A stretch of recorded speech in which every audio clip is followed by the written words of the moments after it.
news kind of came out of nowhere, and I think it's a very underrated story, and I think It this is a is. huge deal that Frank Ragnow retired from the Detroit Lions. I would not think it would be as big of a deal if this was in March, but I think the fact that this happened in June, that the Lions, I know they drafted the offensive lineman out of Alabama in the first round of the draft. I'm blanking on the last name for some reason, but he's a guard. He's not a center. And Frank Ragnow was, by all accounts, right behind Creed Humphrey in Kansas City and Cam Jurgens in Philadelphia, a top three center in the league last year. And we know how important offensive line is in the NFL. It's the most underrated position in all of the NFL, just as any smart football fan out there, even you fans out there in our hometown of Cleveland, Ohio, knows what a good offensive line does. You saw the best left tackle potentially of all time for 10 years or however long it was in Yeah. Thomas. 07 to 16. So, like, I know they have Penei Sewell, and I know, their offensive line is still mostly intact, but the center is the most smartest position on the line. It's the most important position on the line. And again, this is not like, to me, going from what Philadelphia did, where it was Jason Kelce to Cam Jurgens, because Kelce was grooming Jurgens. He had come in, he was there for a year, he played guard. Kelce identified him. Like, I think I told you when we drafted him, I literally said, Fitz, that's the next Jason Kelce. And that's not the case here. And I think that, they have a new offensive coordinator. They have a first place schedule. They're coming off a little bit of a disappointing end of the season. Like, there is a lot of blink warning signs here for the Lions. And I'm not going to say they're going to go to fourth place in the division and be terrible. They are not going to go fourth place. I'm just saying. Yeah, I get where you're going at. There is a blink sign of I don't want to say 2023 Eagles collapse, but just a pullback of from 14 wins to 10. And I think it all depends on the head coach. I think it's going to depend on his temperament and how he handles the bumpy, turbulent periods. I think Dan Campbell's going to have to stick to his guns, but he's also going to have to be willing to compromise on some of his values. I think that's the only. I think he's got to be able to evolve, because Ben Johnson was very creative. I know Dan Campbell is go again, the famous go for the kneecaps. I think he's going to have to take a more measured approach this year if they want to get where they want to go. So I think they're more likely to get 10 wins than they were to get 12 wins if he goes the same way all year, just like he has in the past years. If that makes more sense. A more measured approach? You mean less aggressive on fourth down? No, I mean just overall less spark.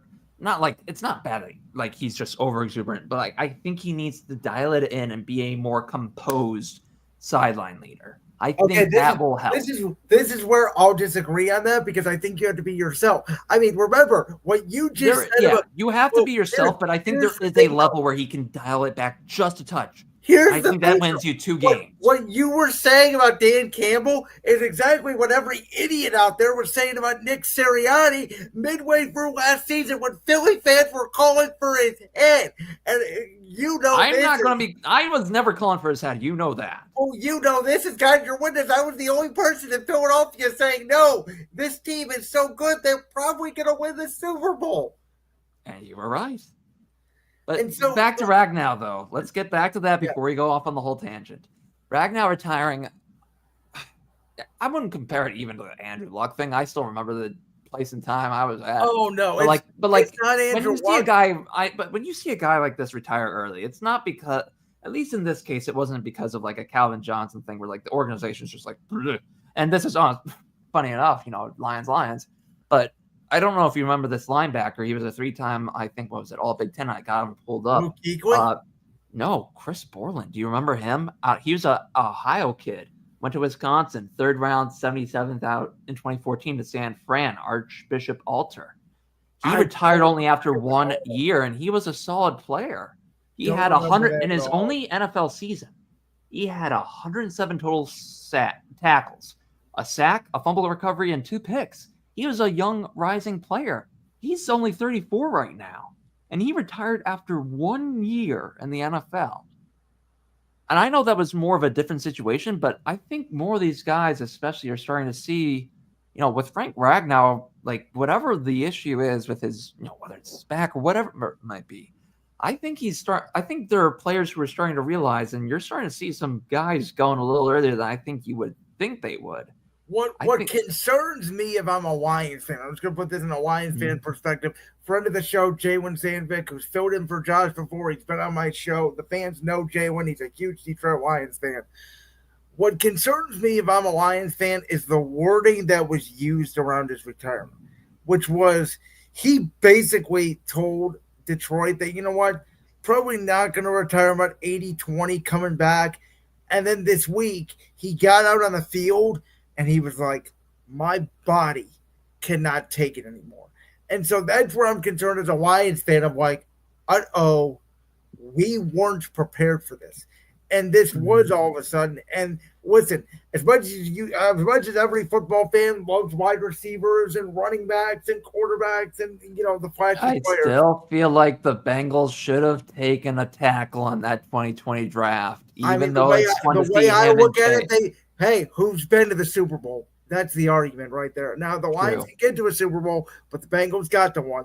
Listen, the offensive line, my point is the most coherent, cohesive unit on a football field. That even if one person misses a game or whatever, the combination of it could get messed up where it's all about snaps and playing together, which is why it is going to take time.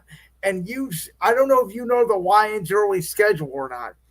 It is absolutely brutal. Their first game, they have to go to Green Bay.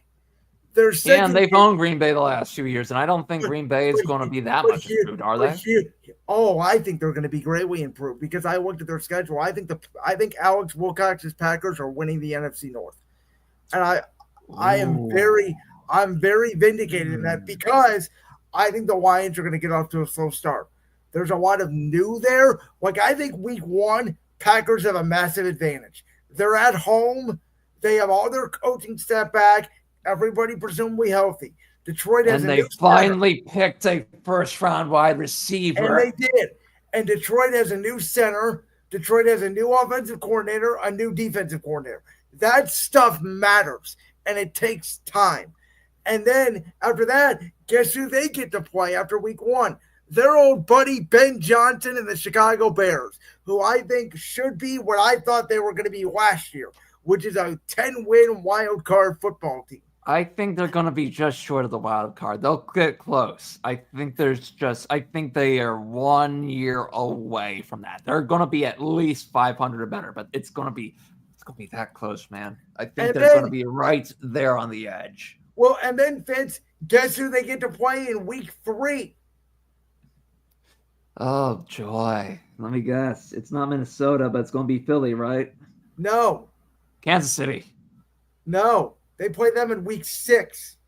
Okay, so it's and it's in Kansas City. They have to go to Baltimore to play Lamar Jackson and the Ravens early in the year with a new defensive coordinator. Then they get the Browns, they don't have Justin Tucker anymore. There's that.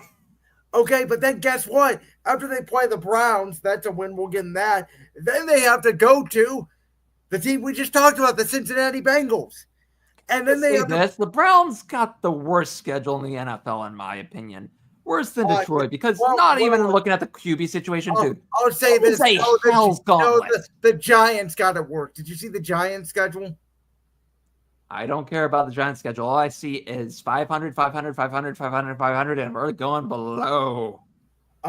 If you take a look at the Giants schedule, try to find me 4 wins on there. I'll pay you $20. That's it. All right, I'll do that right now. It's that hard.